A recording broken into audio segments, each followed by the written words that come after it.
called and talked to him and everything, and we were meeting him to view the place. Gerald Williams says he didn't misunderstand when he and his Caucasian wife went to the Morgan Mobile Home Park back in March of 2007. And when we got there, well, he seen my wife first.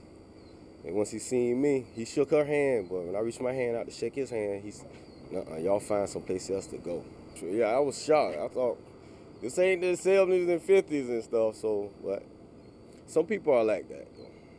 It lets people know that discrimination still occurs and that it needs to be reported. Wayne Dawson says the Fair Housing Council filed suit that from time to time they had sent testers to the mobile home park. After the Williams complaint, he says they sent more testers, another mixed-race couple and a Caucasian man on the same day. The whole visit lasted 4 minutes when we sent in a mixed-race couple, and they were denied the housing. And then when we sent in a Caucasian male, he was told that indeed there was a unit available, and was even given a call back, and Mr. Morgan asked him to please rent. The Fair Housing Council lawsuit named Williams, his wife, and another woman as plaintiffs. The U.S. Justice Department also became involved, representing 11 other people who had rented or tried to rent from Morgan over the years. The Justice Department gets involved in cases in which there's a pattern or a practice of discrimination. And we found that some of the discriminatory conduct had gone on over a long period of time. On June 23rd, the case was settled after both sides met with a mediator. A consent decree was signed off by a federal judge in which Morgan agrees to a settlement. What is your side of it? Well, it's all inaccurate. Mr. Morgan agreed to talk to me because he says the allegations are wrong. So you're supposed to pay quite a bit of money, is that right? Yeah, $680,000. What do you think about that? That's just outrageous when I'm not guilty of what they said.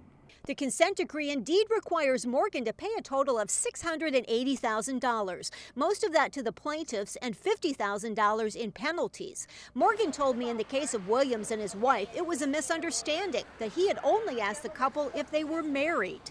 I've never refused anybody, but they claim I did. But they also said that they sent other people here. It wasn't just the first mixed race couple. The Fair Housing Council says they sent other people here and the same thing happened. They paid 2 or 3 people. They paid them to come out here. Dawson says the testers got paid a nominal fee of $35. Mr. Morgan feels like he was trapped. How would you respond to that? This practice of testing has been judged by the Supreme Court to be a valid method for monitoring discriminatory housing practices. This is not entrapment. Our testers don't go to find something that doesn't exist. Morgan says he agreed to the settlement because this has been hanging over his head for 3 years. If these people came back to you, would you say you were sorry, or you say you didn't do anything? I didn't do anything. Morgan thinks the lawsuit was just about paying somebody, but Williams has a different viewpoint. It wasn't for the money. It was just stopping, basically. Prevent anyone else going through what me and my wife went through.